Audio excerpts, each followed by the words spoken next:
In 2001, the Seattle Mariners put up the best MLB regular season record in the modern era at 116 wins and 46 losses, a record that still stands to this day and might not ever be broken. While Hall of Famers like Randy Johnson, Ken Griffey Jr., and A-Rod were on the Mariners in the mid-90s, none of those players were on the 2001 team. But the roster did feature Hall of Famers like Ichiro and Edgar Martinez. That year, Seattle lost in the ALCS to the Yankees, and since then the franchise has failed to make the postseason, which means they currently have the longest playoff drought amongst any team in the 4 major US sports leagues. But it looks like that drought is finally going to end in 2022, thanks to a massive brawl the team was involved in June. Before I get into it, welcome back to the War Room, a channel where I discuss all things baseball related.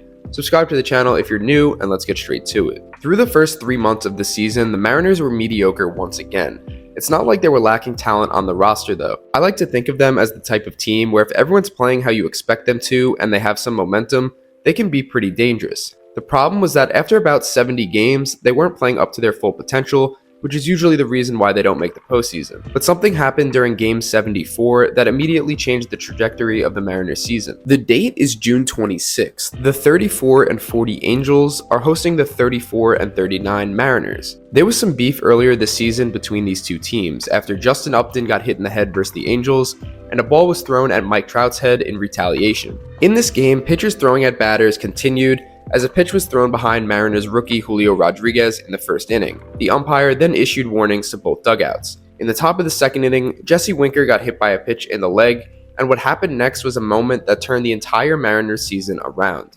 And Winker's trying to get towards Phil Nevin and the Angels, and the benches have cleared.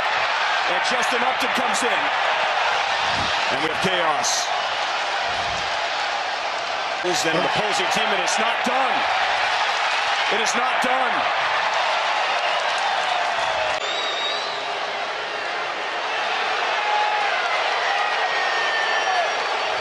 Eight people got ejected as a result of this brawl, and 12 were punished with suspensions. Angels manager Phil Nevin was handed a 10-game suspension, Jesse Winker was handed 7 games, and the already injured Anthony Rendon got 5 games for slapping Winker with a cast on his other arm. The total amount of games that everyone got suspended as a result of this brawl was 47 games. After the Angels won this game 2-1, the Mariners fell to 34-40 and 4th place in the AL West. 5 days later, on July 2nd versus the Oakland A's, the Seattle Mariners went on the run fans have been waiting for the last 2 decades, winning their next 14 games in a row, which is tied for the longest winning streak of the 2022 MLB season. Once this streak ended, Seattle's record sat at 51-42. They moved up to 2nd place in the division, and they had sole possession of the 2nd wildcard spot in the American League. And after this streak, Seattle didn't go back to their lackluster ways. They continued to dominate the league, and they still are to this day. Since June 28th, 2 days after the fight, the Mariners have a 45-20 record, which is the best record in the American League since that date. Today, they're 79-61, while they still hold on to the 2nd wildcard spot, with the next closest non-playoff team being 5.5 games behind them, with 22 games left. So it's still possible the Mariners don't make the playoffs, and I completely jinxed them in this video, but that's a risk I'm willing to take. The Mariners have proven that the 14-game winning streak was no fluke. Not only will they make the playoffs for the first time since 2001, but they might even surprise some people and be a dark horse, who knows. The MLB postseason has a lot to do with momentum, and the Mariners have lots of it heading into October. Regardless of how Seattle does in the playoffs, they've been the center of some memorable moments this season that their fan base and baseball fans everywhere have grown to appreciate. I personally think it's safe to say that this brawl in late June was the spark this franchise needed all these years.